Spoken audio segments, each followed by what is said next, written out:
How you doing, brother? What's up, man? Hey, do you like BLM? No. Why not? Burning cities to the ground doesn't help solve racism. What? When did they burn a city to the ground?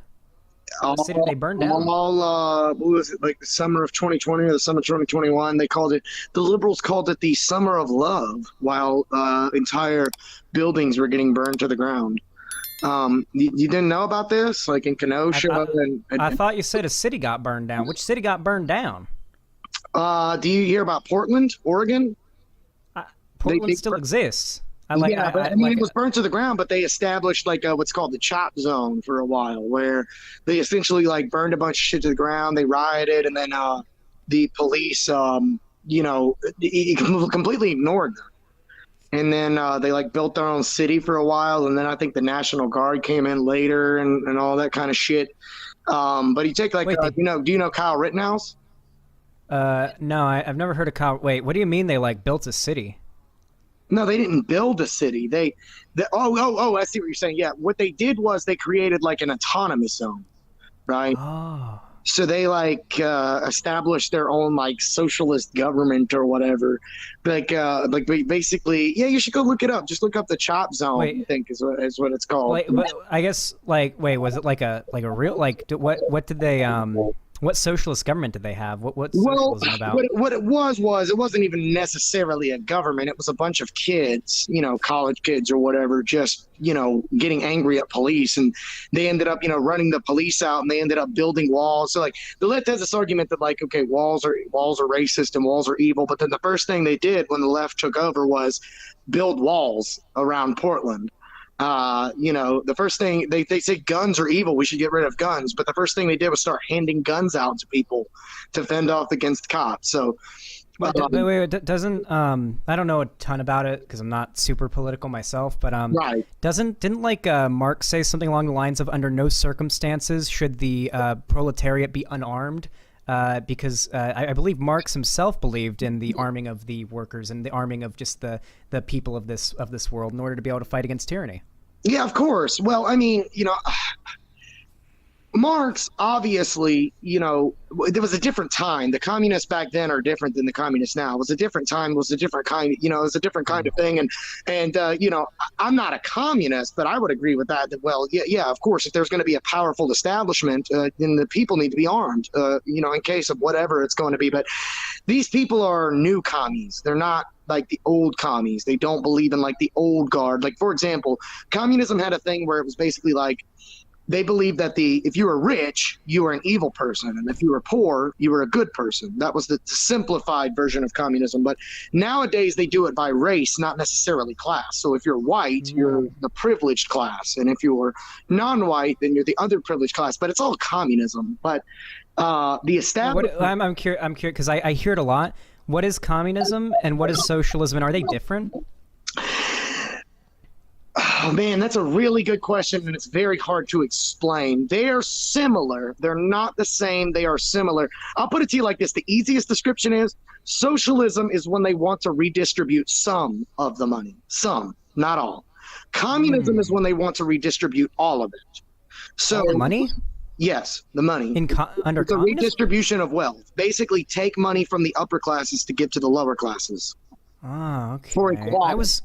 I was under the assumption that like the textbook definition of these was like for communism, a stateless, classless, moneyless society. There wouldn't even be money. For socialism, it's the workers own the means of production, and it's like workplace democracy and stuff like that. There can still be. I'm not 100% sure if there's still markets under socialism. I think like obviously there's market socialists that believe it's like a whole different thing. Some people think they're gonna be markets, whatever. Right. Like. I lied to you a little bit, okay? I'm very into politics. I know a lot. Yeah, I can tell. I was trolling a little bit. The definition of socialism. I'm sorry. I was trolling a little bit. I disagree with most of what you said. Do you want to have like an actual like back and forth about it? Sure, bet. Actually, this is good. So when you say stateless, classless, first off, those are impossible. Now, I am sort of more on the anarchist side of this, where I don't really believe in like a state or anything like that. Like, I think that a government may be necessary, but unfortunately, the problem with, and I think the left and the right can both agree, that the state has become too powerful. The government has become too powerful and Well, it exudes depends. its power over the people. Well, it depends. What aspects of the government's control do you think is them overreaching? When they censor people on Twitter, when they censor people on Facebook over political opinions, when they say that this opinion is okay but not this opinion, when BLM riots and they call it peaceful protests, but then when Trump supporters do peaceful protests and they call it riots, things like that is an overreach, because you're not representing things from a factual perspective. You are like you're implying your own agenda without actual proper context, right? Does that make any sense? Yeah, but like Twitter and stuff that aren't run by the government. When someone gets banned off of Twitter for doing something, They're all the same thing. Just because they're run by a different person, I mean, they work in tandem with the government. It's not that they're separate. It's just like the media in America. A media is just another arm of the government. It's not like MSNBC, CBS, Fox News, CNN, they all pretend to be different news organizations. But if you look at what they're saying, besides maybe Fox, they all pretty much agree on everything. They all pretty much agree that January 6th was an insurrection. They all pretty much agree that white people are evil. They all pretty much agree. Like, for example, if you look at the Democratic debates from a couple of years ago, I mean, it was funny because they had no real debate because they all agreed with each other on everything. They literally agreed, like they all believed in. I watched those debates myself. They were pretty heated. Like not as heated as like our RNC debates get, but really heated. Hold on, really quickly. I want to say one thing. So obviously, you said before that like Twitter is working in these platforms are working in tandem with the government. I don't necessarily agree that. I think that these platforms, when they exist in a certain country, do have to follow the rules and the laws of whatever country that it's hosted in, right? Like, for example, I know that like this is true of like news networks, for example, like certain news networks that are or any network really that are super pro LGBT here in America, that same like say Russian side of that company will be like anti-LGBT in their ads or whatever in Russia, because that's the law there. You're not really supposed to pick that kind of stuff. And so I guess that kind of makes sense, but I don't think that like people, who do you think that like Twitter banned, that the government tried to get them, who do you think like the government was behind getting Twitter banned, or Twitter banning somebody that you think the government was behind? Well, okay, I'll put it to you like this. It doesn't seem to me as if they're independent platforms because they act in unison, right? So what I mean is, if somebody bans somebody off of YouTube, they're going to ban them off of Twitter, they're going to ban them off of Facebook, they're going to ban them off of and you can't tell me that these are separate companies coming up with separate conclusions to ban the same people. Like, for example, don't get me wrong, I feel like if you post pornography or child pornography or gore or something, you should be banned. Don't get me wrong, but I'm talking about just opinions, like opinions over COVID or something, right? Like, let's just say that one person says, hey, you should take the vaccine. And then one person says, hey, this scientific study says that the vaccines cause, myocarditis or whatever. Those people will get banned. They go against and what I'm saying is, maybe these companies are, let's give them the benefit of the doubt. Let's say that these companies are working for themselves and have nothing to do with the government. Well, then why is their rhetoric the same identical rhetoric to what the media is saying, to what the government is saying, to what Jen Psaki and Biden are saying? Why are they all the same rhetoric if they're separate branches, if they're separate independent entities? Well, I mean, they could also agree, right? Like, that could also be it. It seems like most of the positions that most of these, like, news organizations will not send out typically tend to be fairly undisagreeable ones, like ones that have been fairly well substantiated. They make their mistakes, but it is what it is. I actually dropped a link to an Economist article in the chat if you want to take a look at it later. It's basically it's Twitter claiming with some data they made public that the Twitter algorithm is actually favorable to conservatives and more right-wing figures. It is. The Twitter algorithm gives more lip service to conservatives on the platform. Well, okay, even if they do, which I doubt, but let's just say they do. The data's then why do they ban? Well, then why do they ban so many conservatives? Like, why do they ban like one conservative after another? Why do you think they do it? Because they have a political agenda. I think their only agenda is to make money, and I think I would agree with you. I would agree with you some. I do think a lot of that agenda is to make money. Don't get me wrong. I think a lot of that agenda is to make money. But like, for example, who is Mark Zuckerberg or anyone else to fact check someone else when, like, for example, I'll give you an example. Do you watch Joe Rogan? No. Okay, he had a doctor on, and this was the doctor that invented the mRNA vaccine, not the COVID mRNA vaccine, but the technology of the mRNA vaccine, like way back in the 80s. Like this guy literally had the patent, like in 1985, 1989, I think. I cannot remember. Dr. Robert Malone is his name. Basically Twitter banned him because he pulled up studies, and this guy's been doing this for years. He pulled up studies saying that young boys, what he said was like older people probably should take the vaccine, but younger people shouldn't, because with young boys, he pulled up like articles saying that young boys get myocarditis after they get the vaccine, and young girls actually have their menstrual cycle gets affected. And actually how they found this out was from the Jewish community, I think the Hasidic Jewish community. So the Hasidic Jewish community keeps very close tabs on their women's menstrual cycles for some reason, something to do with the religious thing. And basically the Hasidic Jews complained that right after their women got the vaccine, that it was affecting their menstrual cycle. And so that's how we figured out that it was affecting their menstrual cycle. And then Israel did a study confirming that, what was it? People who have had COVID but then get the vaccine are like 4 times more likely to be endangered than people who just like have natural immunity. Now, it's weird that the study... That's not true. Hold on. Wait. I want to let you talk for a while, but you were going on for a little while. But so for the first thing, the Joe Rogan thing, I'll send you a story from the Independent if you want to check that out. But about Joe Rogan having the inventor of the mRNA vaccines onto his podcast. No academic credibility. Experts debunk mass psychosis COVID theory floated by doctor on Joe Rogan podcast. Psychology experts have explained that there is no evidence whatsoever to show that a theory aired on Joe Rogan's podcast about people believing in mainstream ideas around COVID is true. Jay Van Bavel, I assume that's the guy who you're talking about. This is a story from like 3 hours ago, unless Joe Rogan had another anti-COVID doctor on. An assistant professor of psychology at New York University was among many professors of... Oh, no, not this guy. Was among many professors of psychology and... The Independent makes you pay. Never mind. I can't read the rest of the article. Well, that's unfortunate. Look. Everybody's going to say whatever they want to say or whatever. This guy has been around for, like I said, since the 80s. He's got a patent in the 1980s for mRNA vaccines. And this guy is not an anti-vaxxer. He just was like basically saying that, people should, again, have the right to choose. I'm sure we're going to get into a whole big worm.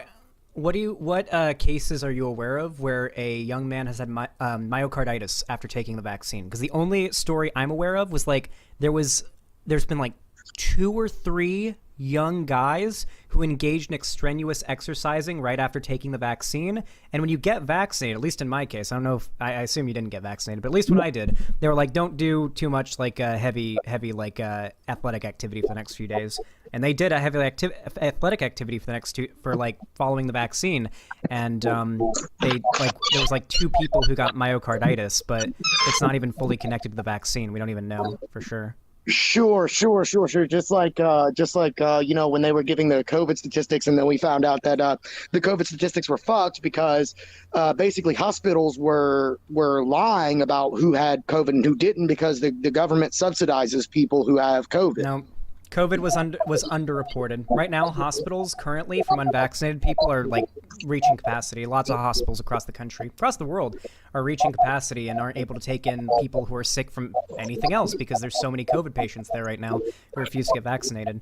As for like the hospitals overreporting it, this has been like a talking point since like 2019, like early 2020. And it just isn't true. COVID wasn't getting overreported. It's still not being overreported. That is 100% not true. Even like there's tons of if you look at Project Veritas, they literally exposed Cherry Health when Cherry Health literally got caught hiring actors to take COVID tests. Like they literally got caught hiring actors to take COVID tests. Now, here's my personal opinion about COVID. I don't think it's a hoax like a lot of people on the right thinks. I do think it's a real issue, and I do really think that it can kill people and it can hurt people.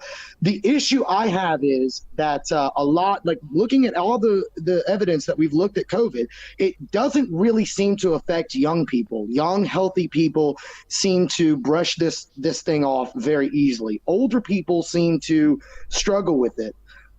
Especially if you have what is a worry problems.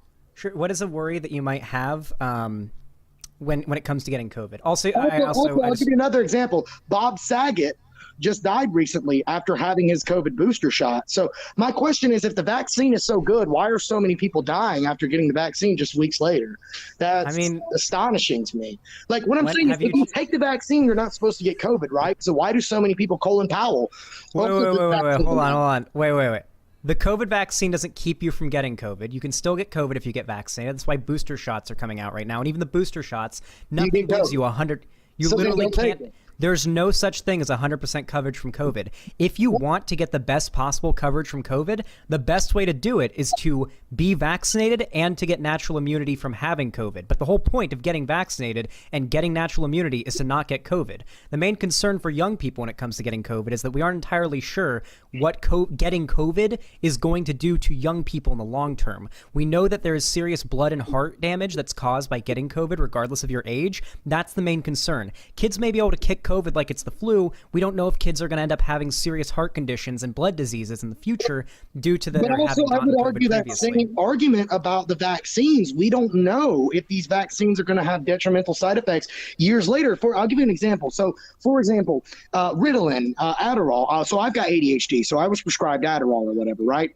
And I've got another guy that's prescribed Adderall, been taking it for years, and he's going out of his fucking mind, like literally as in someone who does crystal meth. And I don't know if you knew this or not, but basically, Adderall is meth.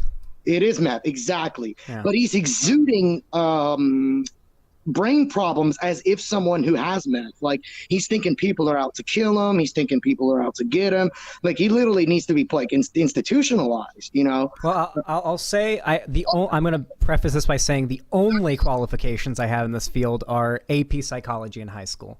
But at least from my understanding, when it comes to meds that are meant to deal with like your mental chemistry, your brain chemistry, like Adderall is something that affects your brain chemistry. Yeah. That type of medicine is very different than like any other type of medicine, because any medicine that affects your brain chemistry is extremely experimental. If your friend is having the issues they're having on Adderall, they need to see their doctor and tell them the problems so they can get put on something else. That's what you're supposed to do if you get put on a medication it's having bad outcomes. That happens all the time. As for vaccines, comparing vaccines to like medicine that affects your brain is very, very different. The problem that I have when it comes to vaccine hesitancy is that right now you're getting anything from people claiming that getting the vaccine, and large, well-known figures in certain spaces that are getting lots of eyes on them have said things like the COVID vaccine turns your skin magnetic when you get it. Like just weird shit like that just is easy to disprove. I put a magnet up to my skin when I got the vaccine just to check, and it didn't stick.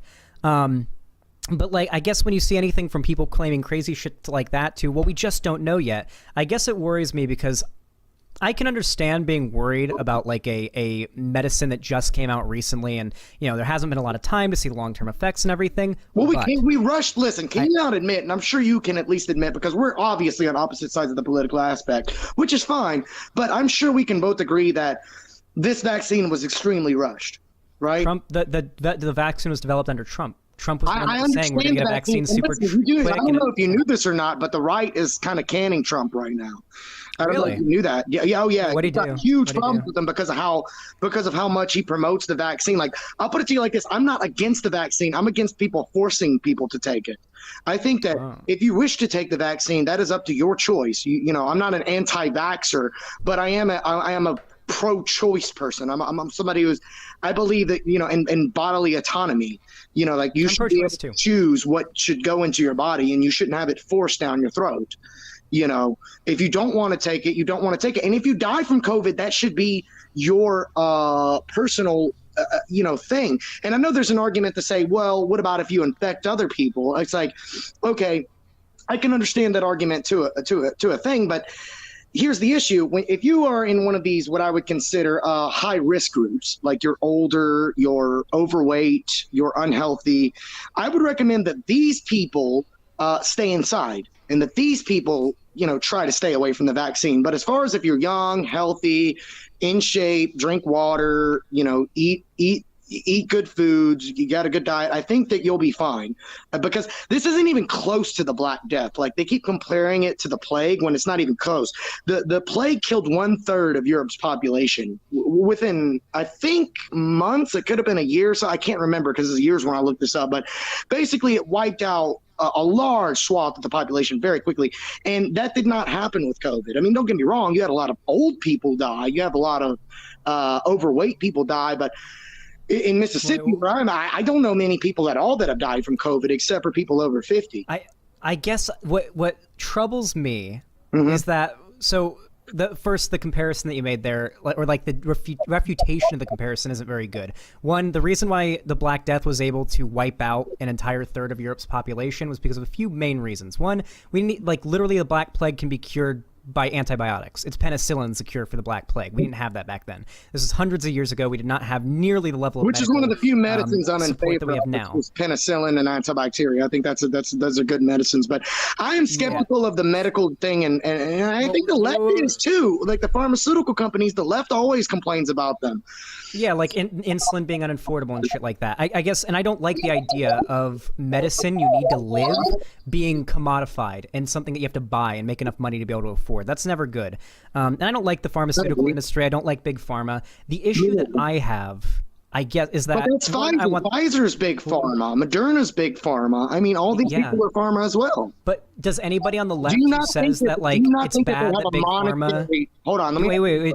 When the left says, like, big pharma is bad because they make it impossible to afford insulin, they aren't saying that then you then should not buy insulin and should, like, boycott those companies. Nobody on the left advocates for that. So the left's main problem isn't with the drugs themselves. It's with the being able to afford the drugs. The problem is when big companies commodify drugs you need to live, like medicine you need to live, and you have to be able to pay for it in order to get it. Like, if you're dead if you don't get this medicine and you just don't have the money for it, you're dead. That's it. You're dead. Well, then why didn't the left agree with Trump when he cut drug prices by 50%, when he was getting insulin for, a fraction of the cost? When he went up against big pharma, why didn't the left agree with him? Like, he literally, he made the opium epidemic in America. We've got a big opium epidemic, and he made it like a main staple of his thing was to fight against this opium crisis. Because I'm not saying I'm against painkillers. There's some people broke their leg, need painkillers. Some people that really hurt themselves need painkillers. But the problem is, my dad was on painkillers because he fell out of a tree when he was doing tree work, 30 feet, broke his back, and he was on painkillers up until his 30s. But because he was on painkillers, he was like a robot. He had no emotions. He was just constantly, and it was from the drugs. And he ended up having to quit. And he told me straight to my face, he was like, son, I've never had a harder time quitting anything than I had quitting painkillers. And they're legal. Yeah. And they're legal. Well, yeah. I've had a fairly similar situation that I took. I got my wisdom teeth out in 2018, and they put me on Vicodin. And then when I ran out of Vicodin, I became very, very anxious, like very, very, I had to lock myself in my room for 5 days until I stopped literally being an asshole to everybody I talked to, because it's just like... That was my dad. He was an asshole to everyone. Once you run out of them, once you're addicted to them and you run out of it, you are just literally one word away from becoming an asshole in any interaction. You just gotta wait a while for it to let off, your body to stop being addicted to it. Okay, so I guess... okay, so the opiate epidemic in America, not opium. Opium's a whole different, like, it is related, but it's not. Opium and opiates are, not the same thing. But the opiate epidemic in America is a serious problem. There's a lot of, people in America who are addicted to drugs. However, I will say, policing doesn't seem to solve that problem. No, I agree. No, this is something that me and you are probably you're gonna get into how the war on drugs causes all these problems, right? I don't think the war on drugs causes like addiction. It just doesn't. I don't think the war on No, drugs no, no. is I'm the not saying proper cause solution. addiction, but like I'll put it to you like this. Here's how I am a freedom believer. Freedom, freedom, freedom, freedom, freedom. Freedom believer. And what I mean is, if somebody wants to do cocaine in their house, in my opinion, you should not be arrested. Now, if you want to force someone to take cocaine, you should be arrested. Right? I think that should probably be a given. I don't think it's okay to force anybody to do cocaine. But I guess you said that you're not in favor of forcing anyone to take the vaccine. I agree with that. I'm not in favor of forcing people. How do you feel about private businesses having mask or vaccine mandates to enter or be served? Like if you go to a restaurant, here's my issue. I don't think the government should be able to force it. However, when it comes to a private business, to me, I feel like the private businesses should independently be able to choose.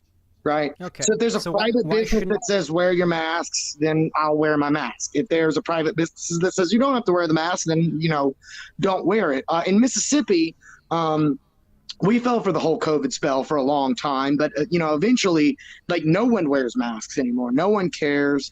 Like it's virtually non-existent in Mississippi anymore. Like the left seems to argue this thing of like, well, if we get the vaccines, we can return to normal. If we do this, we can return to normal. It's like, well, my state returned to normal without any vaccines. So we don't need the vaccines to return to normal. We can return to normal. I guess you could return to normal without the vaccines, but I wouldn't advise that line of action. Why are you against the government having like vaccine mandates?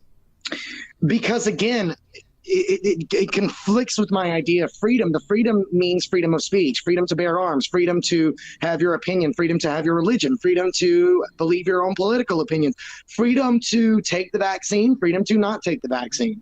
Should drunk driving be illegal? What? Should drunk driving be illegal? Yes, I agree. Drunk driving should be illegal. Why should it be illegal? Because you can harm someone else. You can. In fact, if you hit somebody and kill them and you're drunk, it's considered manslaughter. So yeah, it is. But morally speaking, if we follow that logic, then why shouldn't the government be able to enforce vaccine mandates for people who could not only get themselves sick but others sick as well? Sounds like some tyrannical governments I've heard of before. Okay, well, so how about this? How about this then? What if you drunk drive but you don't hurt anybody? Why would it be a problem then? Oh my God! I guess the problem is that we have tons of laws and tons of standards in our society where we're kind of okay with the government making you do things if we like just kind of agree that like it's probably better that people don't do it. Like you don't want people to be drunk driving because generally that would like if drunk driving was legal, I guarantee you way more people would drunk drive. New Year's Eve, fucking 4th of July, there'd be drunk driving accidents. You think they're bad now? There'd be way more. It'd get way worse. The issue is, again, this vaccine was rushed. I don't give a fuck. Like, I know that was your one like winning thing. Is like, oh well, the vaccine was developed under Trump, so that means you should be in support of it. It's like I don't really think you know how the right thinks, because I notice a lot of left-wing people, they tend to think that the right just agrees with whatever Trump says, and that's not true at all. We've got a ton, like I said, we're ditching Trump right now. Like, we are absolutely sick of him because, like, he said that he was going to do all these things for us, and he didn't do a fucking thing. He didn't do a fucking thing. If I'm going to be honest with you, he worked with the left more than he did with us, his own support. Really? Yeah, because he wanted to try to, try to get along with both sides. But the problem was the other side just wanted him dead. The other side, we were the only ones that really defended him, but now he's not defending us. Like, I'll give you an example. He said, hey, I'm not going to let Twitter censor right-wing people. Then he continued to let Twitter censor right-wing people. He was like, I'm not going to let people do this. Then he ended up doing that. He was like, I'm not going to go to war with foreign countries, which is another reason we voted for Trump. One of the main reasons that I voted for Trump, the main reason was because Hillary was threatening war with Russia. And the problem with threatening war with Russia is that these people who want to threaten war with Russia, they don't know anything about Russia. Anybody who's ever went to war with Russia loses, period. Because you cannot fight like a mountainous, snowy environment, and like they can. They're used to this environment, and it's the same reason America lost Afghanistan, was because we're in a territory that we just do not understand, and it's the same reason we lost Vietnam. We're in a territory we don't understand, and Vladimir Putin has said several times, if America threatens to nuke us, we will nuke you back. And so when Hillary was like, we're going to go to war, Donald Trump was like, we're not going to go to war with the Middle East. We're not going to. And then what's the first thing he did? Bomb Syria. What's the first thing he did? Bomb the Middle East. I mean, like, one of the things the right hates Obama for was how many fucking children he bombed in the Middle East. And then Trump did the same fucking thing. The same fucking thing. This is one of the every reasons American president does. No, That's no, like no, what every no, American president does. I'm not holding it against Obama and Trump. Personally, I know that their handlers told them what to do, because the truth is the president doesn't run the U.S. Our banks run the U.S. Our companies run the U.S. Our businesses run the U.S. It's not even the president. He has to bend to the will of whoever's got the money. That's just true. I mean, that's just the way it is. Whether you're left or right, it doesn't matter. You still got to bend to the same people in power. So Trump thought, oh, if I bomb Syria, they won't call me a Russian spy anymore. If I bomb the Middle East, they won't call me racist anymore. But it's like, dude, they just think you're racist just because you're white. Like, they don't care. Why would they not think he's racist for bombing the Middle East? It was basically like, I don't know if it was racist, but it's basically like he was being called a Russian spy, Russian spy, Russian spy. So then when he bombed, I think it was Syria, all of a sudden the media was so happy about what Trump did. It was like one of the only times the media gave Trump praise. It's like, oh yeah, look at how beautiful the bombs were. Like, they were talking about the bombs going off in Syria as if they were fireworks. Like, oh, look at how beautiful these fireworks are. Even though these are people dying. These are people. Like, these are people getting bombed. And my personal opinion, and you're on the left, so I'm sure you can probably agree, I don't think that this war in the Middle East was justified. To be honest, yes, 9/11 happened, and so it was probably justified to begin with, but as it evolved, it was definitely not justified. Right? As we continued. Yeah, I mean, like, literally no one that you're going to meet that's like a lefty, like maybe liberals you'll meet, but like lefties, like actual lefties, aren't in favor of like America's unending foreign wars. It's not generally like a I noticed that. And I'm going to be honest, a lot more people on the right are in favor of it. I got to get in a fight with people on my side over it. Yeah, I mean, that's the thing that happens. But I guess, like, from my perspective, it seems like, and I did this myself, so maybe I'm biased here, but I think that, like, the left had its moments where it was able to, like, give Trump, like, okay, he did a good thing. I've never seen the left once praise him. I actually praised him back when he expedited federal prisoners, like, sentencing. If you were a nonviolent offender and you were in federal prison and you'd served, like, 70% of your time, you could get out on probation after serving 70% of your time. And he did some reforms in the criminal justice system that weren't bad, and plenty of people on the left praised him for such. I think the main issue is that, like, most people, I don't think, dislike Trump for no reason, but I think a lot of people, liberals mostly, disliked Trump for the wrong reasons. I think they were unable to look at policy or actual positions, and they just, like, literally became fixated on, like, the way Trump talks, or like the like, I don't know if that was like the main thing to focus on for a lot of, like, Democrat and liberal, like, right, because in my opinion, and I think you'll agree with me, it's more about what somebody does rather than what they say, right? Is that what you're saying? Yeah, but I also followed up by saying Trump's done stuff that I don't like. Trump said a bunch of shit that was stupid. This man was constantly saying shit that was stupid. Absolutely. But when you looked at his actions, they were not like his words, if that makes any sense. Like, for example, I mean, look at the fact that, like, look at how low gas prices got under Trump. Look at how low energy prices got under Trump. And then as soon as Trump leaves, fucking gas prices skyrocket, food prices skyrocket, this skyrocket, energy skyrocket. Do you know why gas skyrocketed? Because Biden closed the pipeline, the Keystone Pipeline, which would have helped Americans. Because during during 2020, during COVID-19, there was, like, a shortage. There was a fear for a gas shortage. There was like I forget. I don't remember if it was fear for a gas shortage or if gas had like nobody was driving, and so there was just shit tons of it. People were, like, going out and getting shit tons of gas. Gas was, like, super duper cheap for a while in 2020 because of COVID. And then obviously as COVID has started to get a little bit better, people are getting vaccinated, the economy is kind of recovering. I think that the gas prices went back up to normal. I forget exactly what happened, but I think it resulted in gas prices being super low in 2020. So there was literally nowhere for them to go but up following Biden's election. I agree with you, and don't get me wrong. Hold on. There was a surplus of oil during the lockdown. That's why. Now there was so much gas, and gas was so cheap because there was a surplus during lockdown. Sorry, there you go. And your argument is essentially, and I would say that I do agree with you. Your argument is essentially once people started driving and once people started using that gas, and that the demand went up, therefore the price went up. Is that your argument? I think that it's simple supply and demand, right? Like there was a high supply, like an overwhelming supply of gas, and everybody was like not really going out and doing stuff. So there was just a surplus of it. There was more gas than met the demand, and so people were like, for the meme, going out and buying fucking jerry cans. Well, listen, and I'm not retarded. I'm not retarded. Like, if I'm going to tell you right to your face that I think that Biden is responsible for every single price raise, that is not true. There was a lot of things that were going to happen regardless of whether Biden got elected or not that was just going to happen because of our shutdowning the economy and all these things. Like, all of this is going to lead to inflation. But the Democrats don't help when they're trying to do like $3 trillion spending bills and $4 trillion spending bills and $1 trillion spending bills. It's as if Democrats do not understand what inflation is. What spending bills? You can go look them up. Nancy Pelosi. I know them. But I'm curious, which spending bills do you think were a problem?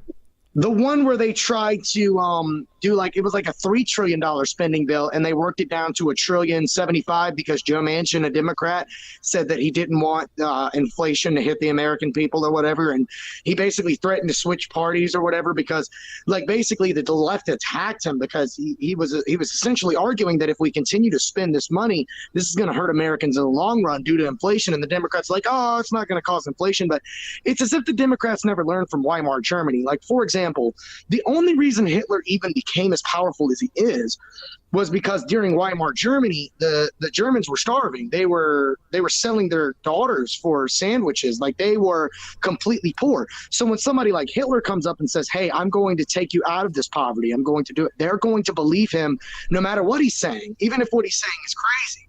And the reason that it got so bad was because they had basically what happened after Germany lost. Wait, your volume, your audio kind of like went robot-y. Hold on, let me quick. Can you hear me now? Yeah, it's still robot-y. I guess, like, if you can't fix it, do you have like any final memes? I gotta get off because it's late. Got any final memes? I was just saying that basically the Germans printed a bunch of money, and basically the costs got so much that they were trying to spend their paycheck as soon as they got off work because the inflation got so bad. So we should learn from Weimar Germany. If we don't want another Hitler and we don't want another Stalin, then we shouldn't cause inflation and we shouldn't cause economic destruction over ideology. That's not going to be good for anybody. You know. Well, I don't want another Weimar Germany. So. Huh? I don't want another Weimar Republic situation. You know. So I guess we got to fight against that inflation. Yeah, well, I don't really know if you can fight against it, but you don't make it worse. You know? You just gotta make more money. You know, gotta pull yourself up by your bootstraps. You gotta make more money. It is what it is. You know, it's the only way to fight inflation out here. Yeah, sure. All right, dude. I guess I'll talk to you later. Nice having a Have a good one, my friend. See ya. Well, I think that works as a fantastic final debate for the Omegle segment. God damn, that last one went on for a while. I was like, yeah, I'll end it at 5. A good 5-hour stream. Went for 30 minutes longer. Yeah, that guy had some political opinions that were really, really just... You know how I said earlier in the stream it's harder to debunk a lie, like to tell the truth than it is to tell a lie? So much of what he was saying there was just so downright ridiculous that I just had to look at the camera and like try not to smile like visibly enough for him to realize that I'm like laughing at him. I'm so sorry. But he is right about inflation. Inflation is fucking nuts right now. Everything's so goddamn expensive. Like he is not wrong about that. Inflation is off the charts right now. Yeah. He looked like he was on crack. He looked like he was going to cry there for a minute. corporations play a role in inflation too. I wanted to call him out and say I highly doubt that the $2.75 trillion, I'm pretty sure he was referring to the infrastructure bill. I doubt that. I was going to ask, what I wanted to see was, did he know what bill we're talking? Does he know about the bills that Biden passed? Does he know that it was an infrastructure bill and what it was going to go to? Like, I was really curious if he could specify. Like, you'll notice with a lot of these conversations, I've been asking more questions to see, like, just how diluted they are. Like, that guy was talking about Project Veritas and how Hillary Clinton wanted to start a war with Russia. Like, just the most bizarre fucking talking points. I guess the main thing, Build Back Better plan, yeah. Yeah, I guess these types of people aren't who we're fighting against. They're who we're trying to save. People like that guy are the victims of the types of content creators. Like, do you think he's an anti-vax? Of course he is. Did you not watch the debate, Cyberdog?